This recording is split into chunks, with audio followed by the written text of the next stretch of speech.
அஸ்ஸலாமு அலைக்கும். நான் அர்ஜுன ராமநாதன் அவருக்கு தான் பேசுகிறேன். நீங்கள் போட்டிருந்தீங்க 8ஆம் மாதம் அந்த மகளிர் தினம் பாராளுமன்றத்தில் பேசுனீங்க முஸ்லீம் பெண்களை பற்றி. சரியா? பெண்கள்னா அவங்க திருமண இதுவல் பற்றி அதை பேசிட்டு நீங்கள் ஒரு போஸ்ட் ஒன்று போட்டிருந்தீங்க. இன்று வரை ஒரு முஸ்லீம் பெண்களும் நான் பாராளுமன்றத்தில் பேசியதை பிழை என்று கூறவில்லை என்று. நீங்க பிள்ளையாத்தான் பேசுனீங்க. நாங்க இன்றைக்கு நோம்பு காலத்துல பெண்கள் நாங்க யாருமே பாவத்தை தேட விருப்பம் இல்லை. நாங்க அந்த நாளைக்கு நன்மையை தான் தேடணும். ஏன்னா கொஞ்சம் மென்டலோட பேசினா எங்களையும் மென்டலுக்கு கணக்கு இருப்பாங்க. சரியா? நீங்க சாவக்கச்சேரி மக்களால் தான் நீங்க பாராளுமன்றத்துக்கு வந்தீங்க. அப்ப சாவக்கச்சேரி மக்கள் நீங்க அவங்களுக்கு நல்லது செய்வீங்கன்னு சொல்லித்தான் அவங்க உங்களுக்கு அந்த ஓட் போட்டாங்க.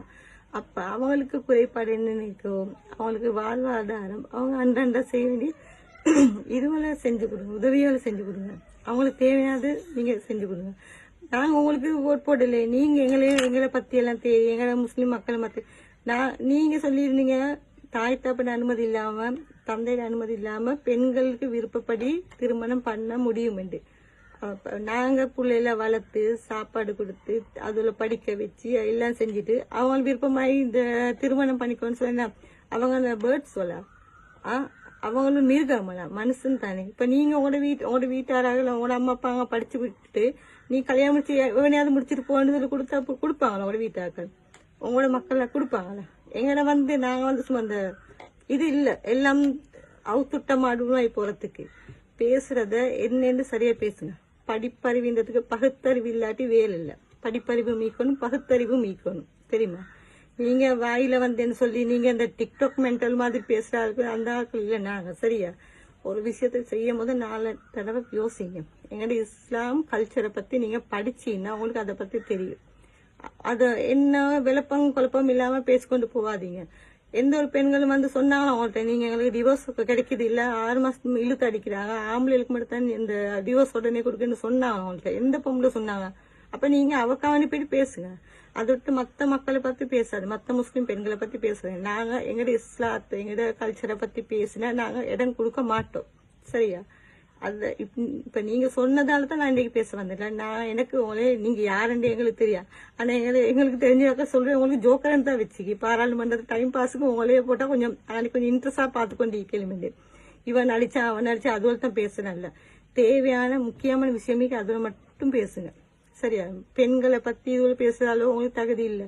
மத்த 16 வயசுல ஒரு பெண்ணுக்கு நாங்க நிக்கா பண்றதுக்கு காரணம் ஒரு பெண் தப்பான வழிக்கு போக கூடாதுண்டு. இன்னைக்கு 170% அந்த தாய் தகப்பன் இல்லாத அனாத்த மடுவத்துல பாருங்க. தாப்பன் யாரு தாய் யாரு ஒன்றும் இல்லாம வைக்கிற காரணம் அது ஒழுங்கா திருமணம் பண்ணாம உங்களுக்கு கிட்டத்துல நினைவிக்கமாயிக்கும். ஒரு தாயின் தகப்பனும் பிள்ளையவனு ட்ரெயின்ல போட்டுட்டு போனாங்க. வீட்டுக்கு தெரியாம கொழும்புல திருமணம் பண்ணாம இப்படி வாழ்ந்து அதுக்கப்புறம் வீட்டுக்கு வீட்டுல ஆக்கள் தெரியான்னு சொல்லி அந்த பிள்ளைய போட்டு போனாங்க. அந்த மாதிரி வர்றதுக்கா நீங்க விரும்புறீங்க? நாங்க எங்கட ஆக்கள் நாங்க நிக்கா பண்ற என்ன பிரச்சனாலும் எங்களுக்கு முன்கூட்டி நாங்க பிள்ளைகளை பார்த்து கொள்ளதுக்கு. தெரியுமா?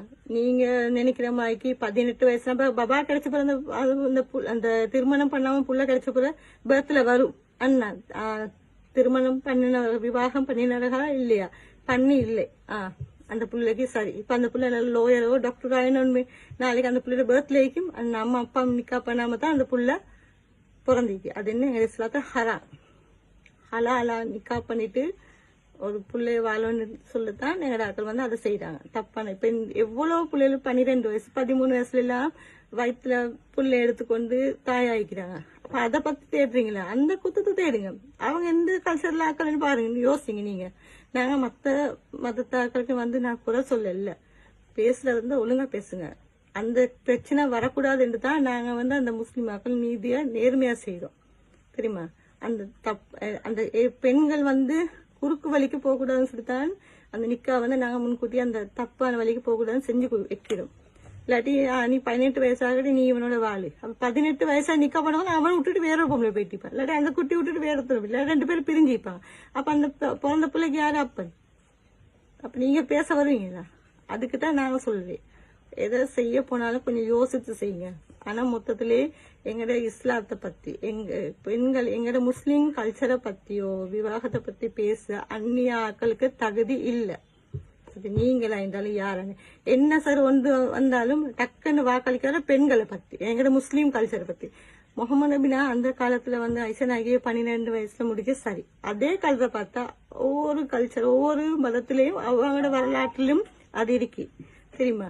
12ல திருமணம் பண்ணிக்கலாம், 13ல திருமணம் பண்ணிக்கலாம். அது வந்து எங்க முஸ்லீம் இஸ்லாத்துல மட்டும் இல்ல, ஒவ்வொரு வேத பைபிள்ல எல்லாத்துலயும் பாருங்க. சாரி பைபிள் இல்ல, உங்களோட வேதத்துல பாருங்க, உங்களோட வேதத்துல மீக்கி.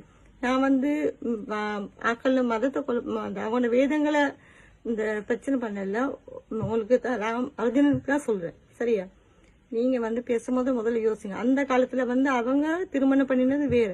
நாங்க இப்ப எங்க பிள்ளைய 12 வயசுல நாங்க நீ திருமணம் பண்ணி கொடுக்கறவங்க இல்ல. அந்த 14 வயசுல 15 வயசுல தப்புகள் நடக்காம இருக்கிறத நாங்க திருமணம் செய்து கொடுக்கிறோம் சரியா. இப்ப கற்பமாயின போல திருமணம் பண்ணா 18 வயசாகிற அந்த பிள்ளைய பத்திட்டு பிள்ளைக்கும் பர்த்து வைக்காம அப்படியே வைப்பாங்களா. யோசித்து பேச பழகும். எங்கட திருமணத்தை பத்தி பேசுறதுக்கு உங்களுக்கு யாருக்குமே தகுதி இல்ல. முஸ்லீம் கல்ச்சரை பத்தி விவாகத்தை பத்தியோ காலிக்கோட்டை பத்தியோ பேசுறதுக்கு எங்கட ஆக்கள் ஈக்கிறாங்க. நீங்க உங்களோட வேலையை மட்டும் பாருங்க. சாவ கச்சேரி மக்களுக்கு என்னென்ன பிரச்சனை இருக்குதோ அதை மட்டும் செய்யுங்க. வாழை பொத்துக்குன்னு இந்த அளவுக்கு போதும். நாங்களும் முஸ்லீம் மக்கள் தான், திருப்பி பேச வைக்காதீங்க. இன்னைக்கு நான் பேசுறேன், நாளைக்கு இன்னொரு பொம்பளையும் உங்களுக்கு கிழிக்கிறதுக்கு வந்துருவாங்க.